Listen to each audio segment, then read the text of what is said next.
service de quelqu'un d'Akadosh Baruch Hu. Est-ce qu'on a retenu qu'il nous a donné des capacités pour le servir?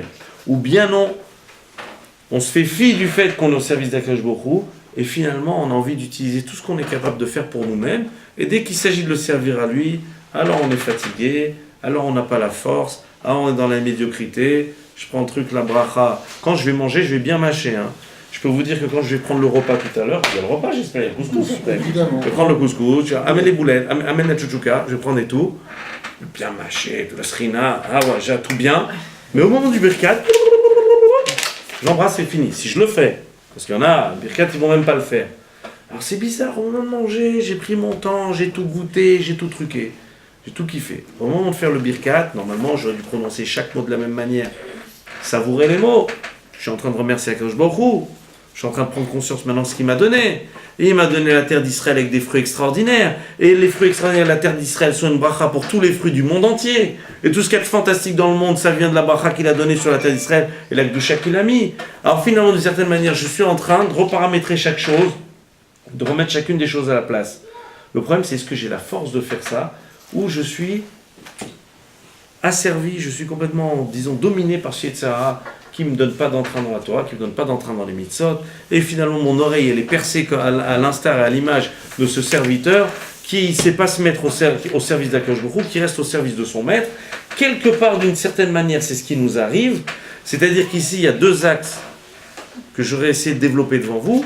Le premier, quand il s'agit d'autrui, il faut être encourageant, il faut voir tout ce qu'on voit comme qualité, et il faut le propulser, il faut le pousser, il faut l'encourager, et qui plus est quand ce sont nos enfants, c'est quelque chose qui relève de notre devoir d'éducateur ou de parents, de mettre en valeur nos enfants, de les encourager, et surtout quand on a une discussion, en plus quand c'est dans le couple, bien sûr aussi dans le couple, d'encourager pour toutes les chassadim que l'un fait à l'autre, que l'autre fait à l'un, et voir et reconnaître, et pas avoir honte d'aller dire, tu sais, t'es extraordinaire, si t'étais pas là, je serais perdu. Faut pas avoir peur de dire, qu'un homme n'ait pas peur de dire à sa femme, qu'une femme n'ait pas peur de dire à son mari, mais tu sais, sans toi, j'ai rien. Sans toi, mais je sens que tu me complètes. Sans toi, je suis pas capable seul. Heureusement que tu es là. Pas du genre, je t'ai sauvé la vie, tu sais. Mais non. Ouais. Ou genre, qu'est-ce que tu as fait comme mitzvot pour qu'on se rencontre? Non, mais ça veut dire, voilà. Mais maman, c'est Rahamé Shamaim, c'est-à-dire, j'ai entendu un jour que, bon, on va pas rentrer dans les pratiques, mais des fois, qu'on sache, si quelqu'un fait un petit peu le calcul une fois, il y a un rave qui dit, quand il y a des problèmes dans un couple, alors prenez une feuille et notez tout ce que votre femme ou notez tout ce que votre mari fait pour vous. Et c'est vrai qu'en fait, quand on réfléchit vraiment à ce que fait l'autre, c'est ça, je dis, oh, il y a de quoi être content, il y a de quoi être remercié, il y a de quoi être délicat, il y a de quoi être attentif, il y a de quoi, regarde comment c'est fantastique. Alors là aussi, il faut le mettre en lumière, il faut le mettre en valeur. Et le pire de tout, c'est quand on n'est pas content, on oublie tout, on devient ingrat. Mais qu'est-ce que tu fais pour moi? Qu'est-ce que ça fait pour moi? Oh, la liste! Fais ça, fais ça, fais ça, et comment on est ensemble, et comment on est attentif l'un à l'autre. On sait que les gens vivent plus longtemps, ça a été démontré quand ils vivent en couple. Pourquoi? Parce que des fois, tu te sens mal, tu veux un Doliprane, tu veux un truc, après je vais te le chercher, comment ça s'est passé aujourd'hui, etc. Pas seulement du physique, mais aussi de l'esprit, avoir le souci, est-ce que l'autre se sent bien, etc. Bon, ça c'est une chose. Maintenant, nos enfants, est-ce qu'on est en train de les encourager? Est-ce qu'on est en train de leur dire les paroles qui leur donnent confiance en eux? Ou Chazécham, on est en train de les dévaloriser et de les enfermer dans cette espèce de manque de confiance en soi. Maintenant, vis-à-vis de nous-mêmes, il faut connaître nos qualités. Nous devons prendre conscience de nos qualités et pas les brader. C'est s'asservir et c'est devenir esclave de son Yetzirah que de se laisser aller dans la médiocrité et dans le moyen. Il faut qu'on ait envie. Voilà, j'ai envie. Voilà, je veux étudier. Pour un homme, je veux étudier. Je veux faire la Gemara. Mais pas, je vais aller à un cours. J'attends qu'ils me disent comme un petit oiseau, il me met dans la bouche. Je veux, moi, je prends le livre, je prends le dictionnaire, j'apprends les mots, je fais Rashi, je fais tout ça. La dame, pareil. Alors quand il s'agit d'une dame, mais tout ce que j'ai, on a plein de capacités, on a plein de possibilités. Combien ça se trouve dans cette salle, il y a des dames qui ont un talent extraordinaire, je sais pas, pour réconforter les gens qui ont besoin de, je sais pas, des fois il y a des gens, ils ont besoin qu'on leur parle, qu'on leur dise ça va aller. Il y a sans doute ici des cohortes comme ça. Il y a sans doute aussi des gens qui ont les capacités, je sais pas, de stimuler, de motiver, de donner le goût aux autres. Alors, à chacun de connaître ses capacités pour se construire Et surtout pas accepter de renoncer, c'est pas avoir l'oreille percée, c'est dire bon, se contenter du moite-moite, le moyen, jusqu'à ce qu'à la fin on se sente plus tellement capable, jusqu'à ce qu'à la fin on arrive à dire ah non, ça c'est pas pour moi, non, ça c'est pas moi, non, non, ça j'arrive pas, non, ça je peux pas.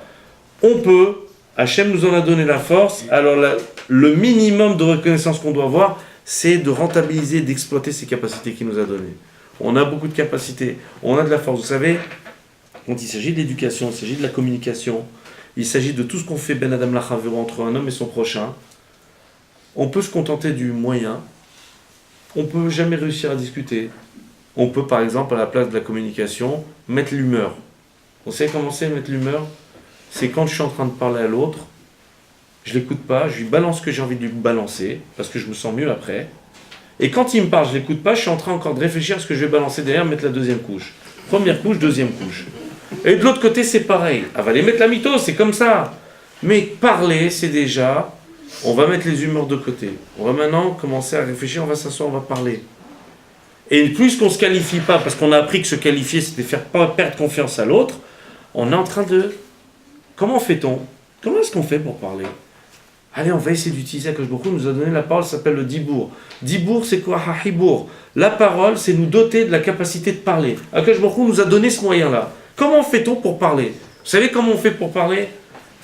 Tout ce que je vous dis, bien naturellement, c'est restitué de Sfarim que j'ai étudié. Comment fait-on pour parler? Alors, comment on fait? Bon, on apprend à se taire. On apprend à se taire, parce que première chose, je veux parler, d'abord je me tais. Deuxième chose, j'écoute l'autre. De qui l'a-t-on appris?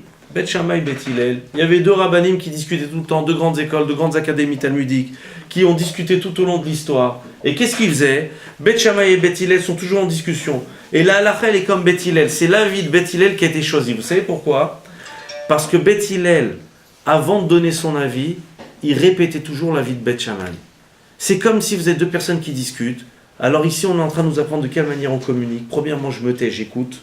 Deuxièmement, quand je commence à parler, c'est pour exprimer le souci que j'ai, pour réconforter l'autre et lui montrer que j'ai bien compris ce qu'il avait dit. Regardez, premièrement, je me tais, je l'écoute. Et deuxièmement, je ne suis pas encore à amener ma façon de penser, mon argumentation. Je me permets de parler pour dire à l'autre, si je comprends bien, ce que tu veux me dire, c'est ça et ça. Et ce que tu me reproches, c'est ça et ça. Et ce qui ne va pas, c'est ça et ça. Et il n'y a pas plus apaisant, rassurant que se sentir compris. Son problème, c'est ce qu'on a la patience de faire ça. Est-ce qu'on a la patience d'utiliser ce dibour-là, cette capacité à parler qui est pour nous l'occasion de nous connecter aux autres, de nous comprendre avec les autres, de nous entendre avec les autres, ou bien non, c'est les nerfs qui parlent. Alors dans tout ce qui concerne le rapport qu'on a les uns aux autres, Ben Adam Lachavero, à nos enfants, à notre conjoint, à notre famille, à la Keïla en général, au Tzibour, ne pas se contenter du moyen. Il faut une exigence, on peut passer à côté de sa vie, on peut passer à côté de son tachlit. Mais qu'on ait l'exigence, voilà, je veux mettre une bonne communication dans la maison, je veux mettre une bonne ambiance. J'ai ce souci que Akash Baruch Hu m'a doté de la parole. Et nous sommes des Bnei Israël, et nous avons des moments privilégiés. Il nous a donné le Shabbat, il nous a donné les fêtes. Shabbat, c'est pas simplement qu'on est en train de faire Shabbat, c'est un moment où on prend un recul, on se retrouve à la maison, on discute entre nous, on dit ce qu'on n'a pas le temps de se dire pendant toute la semaine, on est en train de courir, on est aliéné, on oublie, on est esclave, on est complètement aliéné au travail. Il y a un moment, Shabbat, c'est je m'arrête. Excusez-moi d'être choquant. Celui qui n'est pas chômeur Shabbat n'est pas un homme libre. n'est pas un homme libre. Celui qui ne sait pas dire stop, j'arrête tout, tu n'es pas capable d'arrêter pour prendre du recul, un petit peu voir autrement la vie. Non mais libre, j'arrête. J'arrête, je prends du recul, je réfléchis à ma vie. C'est fait pour ça, Shabbat. Shabbat, c'est sacré. Parce que sans Shabbat, je ne sais pas, je suis tellement occupé. J'arrive pas à me poser, j'arrive pas à m'arrêter, j'arrive pas à réfléchir à ma vie, j'arrive pas à savoir où je vais, je suis dans l'aliénation, dans le marassé, dans la mélacha, en train de faire et d'agir, je suis porté par mes actes, qu'à la fin, je pense même plus, je suis un zombie. Alors viens, le Shabbat, c'est fini, j'ai plus le droit de faire ça, j'ai plus le droit de faire ci, j'ai plus le droit de faire cela, tout est prêt. Et à ce moment-là, quoi? Qu'est-ce que je fais une fois que tout est prêt? Je réfléchis. Et qu'est-ce que je fais? Je me tais. Et qu'est-ce que je fais? J'écoute l'autre. Et une fois que je commence à parler, c'est pour montrer à l'autre que je l'ai écouté. Et parce qu'on a besoin de se comprendre.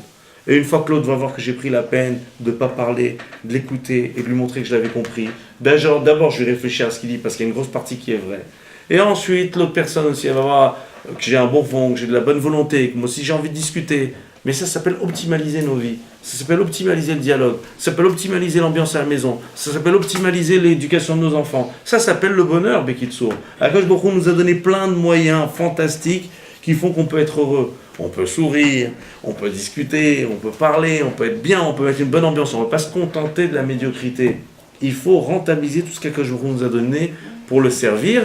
C'est vraisemblablement un des enseignements de la paracha. On veut dire à ce Eved, attention, tu es un ivri, tu viens de l'autre rive, de ce fleuve qu'on appelle le fleuve de la liberté, Olam HaHerut, et toi tu es quelqu'un qui veut rester libre, tu ne veux pas te retrouver empâté et empêtré dans la médiocrité, dans les manies de te laisser aller et de ne pas vouloir développer tout ce que tu as. Et même si tu es dans une ambiance où on ne se calcule pas, ils ont dit que les pousses, ils allaient grandir, vous savez. Ah bon? Ah oui.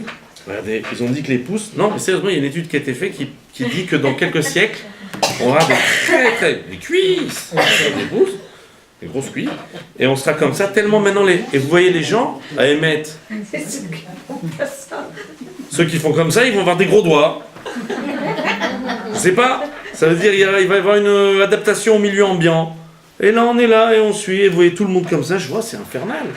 C'est incroyable. Si c'est pas des élèves qu'on attrape avec le portable dans le sac, dans le cartable sur le bureau en train de truquer, si c'est pas des adultes, des fois vous parlez à quelqu'un, il dit oui, truc. Toujours tu veux parler à quelqu'un, tu sais pas ce qu'il y a. Il y a un mail ou un SMS qui se pointe. Tu sais pas. Blablabla, tu veux le dire. Au fait, je veux dire. Attends, excuse-moi, 2 secondes, je regarde. Oui, vas-y, dis-moi. Oui, dis-moi. Et il est en train de dire oui. Alors oui. Mais mec, c'est comme ça.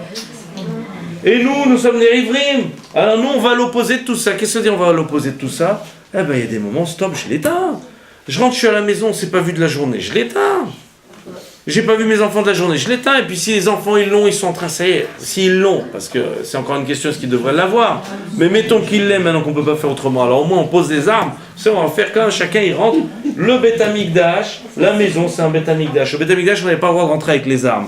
Eh ben à la maison c'est pareil, posez les armes à l'entrée, allez hop, vas-y pose-le, tu le poses doucement. Ça y est, tu l'éteins, on discute, ça suffit. Et tellement, vous savez quoi, que quand on répond pas au portable, chaque fois que je décroche, moi, alors il est souvent éteint, parce qu'au collège, là où j'étudie, heureusement il capte pas et je l'éteins. Et puis en général, quand je suis à la maison, je viens de rentrer, je l'éteins. Et du coup, des fois il est allumé, ce qui est donc pas trop fréquent, parce que je suis toute la journée au collège, donc il capte pas, et puis à la maison, alors on me dit, mais qu'est-ce qui se passe? On n'arrive jamais à te joindre. Tellement que maintenant c'est devenu naturel. On vit dans une ambiance, on peut pouvoir dire tout de suite ce que je veux à quelqu'un, il faut lui répondre tout de suite, il faut donner une réponse tout de suite. Non, je veux rester libre. Libre, c'est quelque chose, il m'a donné un but. Il m'a donné un cerveau pour réfléchir aux décisions que je dois prendre. Il m'a donné un cerveau pour réfléchir les réponses que je dois donner. Et je ne dois pas m'emballer, je ne dois pas m'empresser. Il faut optimaliser ce qu'il m'a donné. Il m'a donné un cerveau, c'est pas pour m'asseoir dessus. Il m'a donné un cerveau pour réfléchir et utiliser et penser chacune des situations. Chacune des situations vivre. Et le résultat d'une réflexion, on n'est pas des champignons, on réfléchit comment on doit vivre. Qu'est-ce qu'on fait de notre vie? Qu'est-ce qu'on fait de nos enfants? Qu'est-ce qu'on fait de notre famille? Même quand je suis en train de parler avec quelqu'un, alors c'est pas vain, ça doit être profitable, il faut que soit ce soit un bon moment, soit on est en train de passer un bon moment, détendu, on discute, soit c'est apaiser quelqu'un. Alors avoir ce souci-là, qu'est-ce que je fais de ma vie, qu'est-ce que je fais des capacités que je m'a données, comment je suis en train de les rentabiliser. Alors qu'on se rappelle, nous sommes des riverains, de l'autre rive, on marche dans l'autre sens, on n'est pas dans l'aliénation, on n'est pas obligé de suivre ce courant-là, nous sommes des gens libres. Et on veut nous rappeler, si jamais quelqu'un commet l'erreur de s'asservir à un maître quel qu'il soit, ou si jamais il s'asservit au Yetzirah, qu'il n'oublie pas, attention, rappelle-toi avec tes oreilles, tu as entendu Akadosh Baruch Hu qui t'a demandé quelque chose, Akadosh Baruch Hu qui attend de toi quelque chose, et à ce moment-là, tu ne peux pas rester dans cette condition. Il faut se libérer. Il y a un moment, il va falloir devenir grand, se libérer, optimaliser, rentabiliser nos vies extraordinaires qu'Akadosh Baruch Hu nous a données, avec des capacités extraordinaires chez chacun. Alors je ne suis pas en train de tout voir en rose, oui, tout est fantastique, c'est fantastique, on n'est pas assez reconnaissant. Il nous a donné un corps extraordinaire, vous imaginez, on se coupe, ça se soigne, ça se ferme tout seul, il nous a donné une chorma extraordinaire, et on peut étudier la Torah, on peut s'élever, il nous a donné des mots, il nous a donné l'intelligence pour savoir comment au contraire voir tout positivement, comment se parler, comment rendre les choses agréables. C'est ça l'âme Israël, on a une dignité, on a hérité des avots, on garde ça, on optimalise. C'est ce que le Mashiach viendra nous dire. Parce que comment est-ce qu'on va le croire? C'est quand il va nous dire qu'on est bien et qu'on veut être bien et qu'il a confiance en nous et que nous maintenant on veut devenir meilleur. Regardez, pourquoi douter? Des fois, il y a des choses, des maasim, on doute, on dit, ah bah tu sais, moi, bon, la prière, je suis pas... Non, non, non. Et confiance, n'aie pas peur. Tu prends ton sidour, tu l'ouvres. Maintenant, tu vas ouvrir ton cœur devant Hachem. Oui, toi, madame, tu vas faire mincha. Mais moi, j'ai pas trop l'habitude, je sais pas trop lire vite. C'est pas grave, madame. Tu prends le livre, tu l'ouvres, tu fais 4 pas en arrière, 3 pas en avant, tu commences. Et à ce moment-là, quand tu commences ton mincha, tu te dis, il y a Akadosh Baruch Hu qui est devant moi, le Boré Olam, celui qui a créé tout. Chaque chose qui existe ici, qui tient entière. Là, machin, le plafond reste là-haut, le sol reste en bas, etc. C'est Akadosh Baruch Hu, c'est à lui que je suis en train de parler. Ah non, j'ai quoi? Moi, je suis en train de parler à celui qui a tout créé. Même les éléphants là-bas au parc, même les trucs, même les avions qui passent dans le ciel. Oui, oui. Même celui qui tient les nuages, oui, oui. Oui, mais il y a eu l'homme. Il y a eu l'homme. Il y a eu la main des hommes. Même l'homme, il a créé, madame. Oui, même l'homme. Même moi, il m'a créé. Même les yeux, même mes mains, même mes trucs. Oui. Alors à ce moment-là, quand je suis en train de prier, je me rends compte, il y a un Boré Olam, il y a un maître du monde. Et ça, c'est déjà avoir aussi confiance en soi. Mais maintenant, avec de l'humilité. Avoir confiance en soi avec humilité. C'est-à-dire, j'arrive, je suis conscient de toutes mes failles, je suis conscient de tous mes défauts, je suis comment je suis, je sais comment je suis, comment est-ce qu'on va dire, en contradiction avec mes devoirs, avec ce que je devrais être. Mais maintenant aussi, je suis content d'avoir cette chance et cette noblesse qui m'est donnée de m'adresser à toi. C'est pour ça qu'on commence. Hachem, c'est Fatah Tiftach, Fiagit Teilatecha. Ouvre ma bouche, aide-moi à dire ta louange. Et à ce moment-là, je commence à parler devant Akadosh Baruch Hu en étant conscient qu'il est là devant moi et ça me transporte et c'est un privilège et c'est un mérite et c'est fantastique. Akadosh Baruch Hu s'est révélé à nous. Vous imaginez? Il s'est révélé à nous. Il attend de nous de faire des petits gestes, des brachot, c'est des choses extraordinaires qui sont d'une puissance extraordinaire.